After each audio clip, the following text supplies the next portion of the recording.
Travis is with us in Tampa. Hi, Travis. Welcome to the EntreLeadership Podcast. Hi, Dave. How are you? Great, man. How can I help?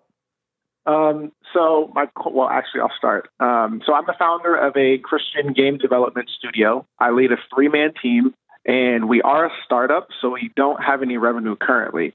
And so my question is, what is the purpose behind giving away a percentage of your company to investors instead of going into debt to raise capital? I've never suggested either. So I don't know who we're posing the question to, but I can address it if you want in general. So when are you going to start making money, Travis?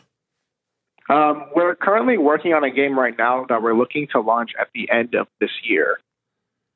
Okay. Is there any incremental revenue you can create in the meantime? This feels like all or nothing so bad. Yeah, we are.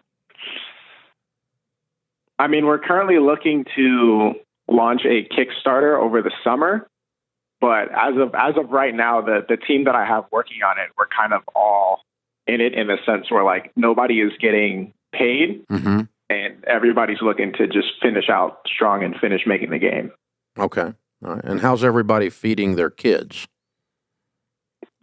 Extra jobs, other jobs on the side. So I have 2 jobs on top of making the game. And okay, so this is a glorified side hustle for everybody involved as a startup, with the idea being that we're going to make our money when we get the game launched.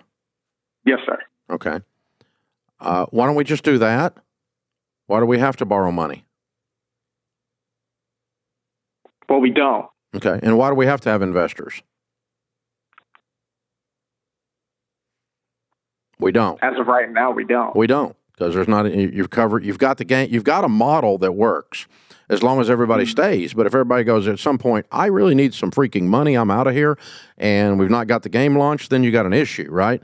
But what you've sold is the end game, no pun intended. You've sold the end of this, and now you all, when you take it to market, is your plan then to sell it or to just to monetize it? Monetize it. Excellent. Okay.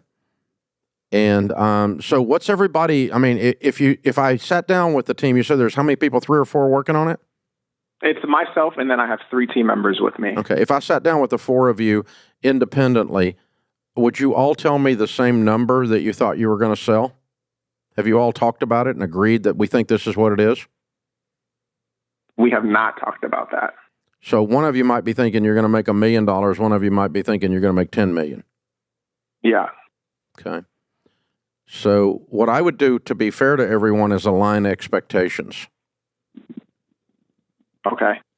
Just so that why do we think this, and what give me some marketplace examples that are reasons that another game did this that was similar or in a similar space, but there's always that 1 or 2 that went to the moon, and we don't think we're them, but boy, if it did, that'd be really cool. But we really are doing this on a reasonable expectation that most people that launch something in this type of space make X. I don't know what that is because I don't know anything about the space. You follow me? Okay.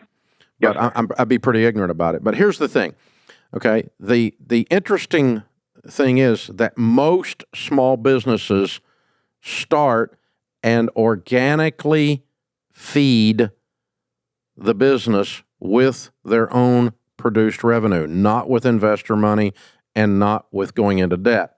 The vast majority of them do. Most people do what you're doing. I did it. I've never borrowed a dime. I've never brought in an investor. We're going to do $300 million top line this year. And I did every bit of that. And I'm sitting in a $400 million building that we pay cash for.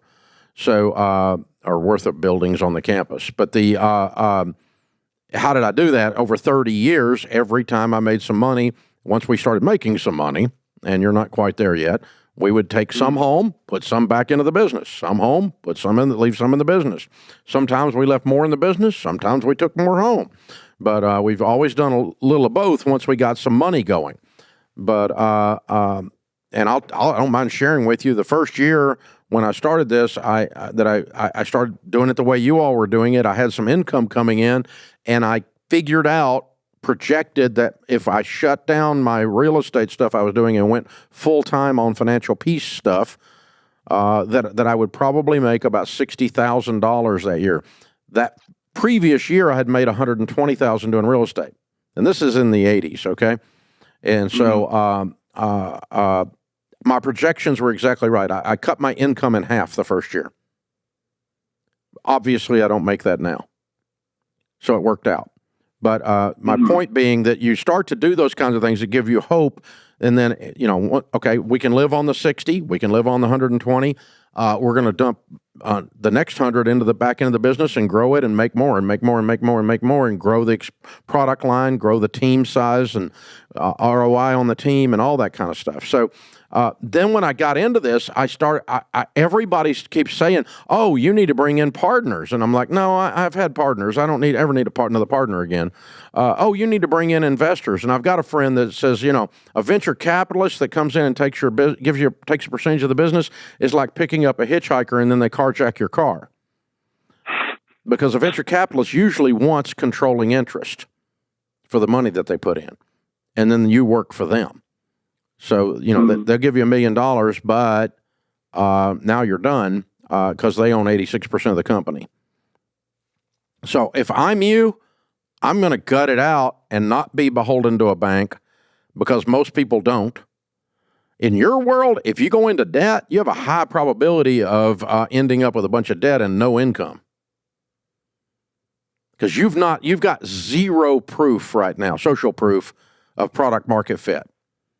You've got a perception, you've got an idea, you've got a dream, you're building into that. You probably know what you're doing. I'm not suggesting that, but I am suggesting that until you have actually collected money from a customer, you haven't proven squat.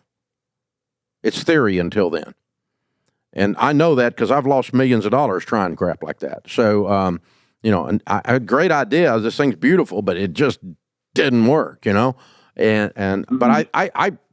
I think you got a high probability of this turning into money, but not so high that I want you in debt. Okay. Some banker breathing down your neck. Man, just roll up your sleeves, sell the dream to the team like you've been doing.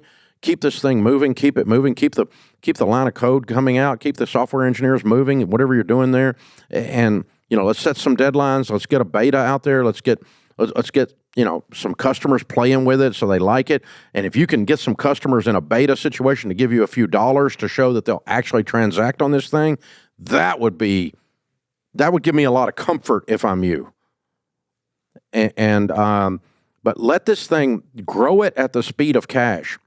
When we broke ground on this building, the newspaper who hates me here, it's a little liberal pamphlet, and they came out and did a big story against our will, and it said, the governor was here, and we're breaking ground on the building and everything. Ramsey says he's going to build at the speed of cash.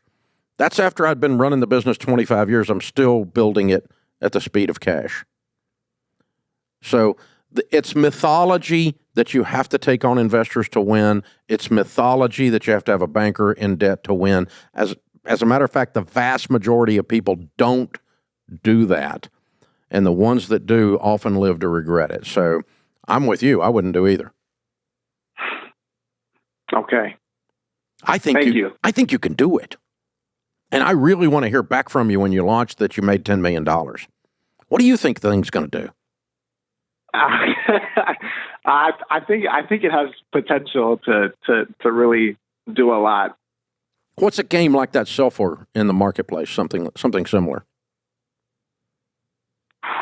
I mean, a lot of games kind of follow a free model where they have in-app purchases, but I mean, they've done anywhere in excess of at least $1 million to $10 million plus. So in-app purchase, meaning you let them play at a certain level, but if they want to engage with other players virtually, or they want to go past a certain level, they got to get behind the paywall. Yeah. Wow. And then that turns into $1 million. So I ran into a guy at an EntreLeadership event, at one of these events that was 19 years old. His dad was working for him and his brother was working for him. And he had written, it wasn't a game, but he had written, and they had done $4 million in 12 months. He had written I'm trying to remember the game. It was like a little kid's game, a farm game where you got farm animals and you built barns and all that crap. And he had written an app to where you could add stuff to the game. He was adding on to someone else's game. You know what I'm saying? Oh, yeah. That type of thing. And they had done $4 million top line. He's 19 years old. And but this was a few years ago. But it was pretty impressive to sit and talk to the young guy because he was on it. And his dad's like, yeah, I mean, we got, $4 million. Looks like we're going to get another $5 or $6 million next year. So we're all in here helping him, And the dad's like, I can't even spell software. And I'm like, yeah, me neither. But get over there and figure it out, buddy. So the kid's a genius. So yeah, so you got a pretty good thing there. If you got $1 million came in, and you shared that 4 ways, you guys have had a pretty good year or good 18 months. We're building this thing, right? Yes, sir. Yeah, that would be called a hit. Okay, cool. That's fun. Well, that's got great upside then, and then of course it could be 10x of that if it got really crazy. So that would be cool. Oh man, I love it. And what you learn from this one, you'll launch into the next one too, right? Yes. You always get learnings and iterations, and so on all digital stuff, that much I even know. So yeah, very cool, Travis. You guys are rock stars, man. That's pretty impressive.